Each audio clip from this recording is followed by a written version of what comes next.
Good morning বন্ধুরা। আমি সকালবেলা তাড়াতাড়ি করে রেডি হয়ে দিল্লি রোডে এসে গেছিলাম অফিস যাওয়ার জন্য। তারপরেই আমি বাসে উঠে গেছি, আর বাসে আমি একটা লেডিস সিটও পেয়ে গেছিলাম।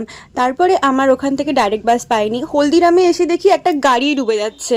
আর আমি হলদিরামের মধ্যেই নেমে যাচ্ছিলাম, কারণ কি এই বাসটা সিসি2 এর দিকে চলে যেত, আমার অফিসের সামনে যেত না। তাই হলদিরামের এই অবস্থা দেখে আমি তো পুরোই ভয় পেয়ে গেছি যে কি করে আমি রাত্রেবেলা বাড়ি যাব। কালকে রাত্রেবেলা বৃষ্টি হয়েছিল, আমি ভেবেছিলাম বৃষ্টির জল বোধহয় কমে যাবে। তারপরে ওই যে পেছনের ওই বাসটা করেই আমি এসেছিলাম, হেঁটে হেঁটে হলদিরাম স্টপেজ পর্যন্ত যাচ্ছি। এবার ভাবছি এই জল কি করে আমি পার করব, খুবই ভয়ে ছিলাম। তারপরে কোনো মতে পার করে আমার অফিসের বাসে আমি ফাইনালি উঠে পড়েছি।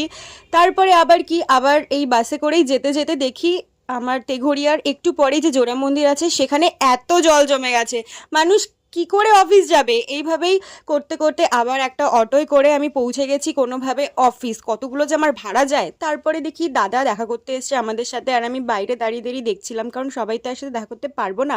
তারপরে অফিসের কাজকর্ম শেয়ার করে অনেক রাত্রেবেলা বাড়ি ফিরেছি। আর এটা দুর্গানগরে ট্রেন যাচ্ছিল। তারপরেই দেখলাম দুর্গানগরে এই পুজোর প্যান্ডেল বাঁধা শুরু করেছে। আমি বাড়ি যাই, টাটা। সবাই একটুখানি লাইক কমেন্ট করে দিও।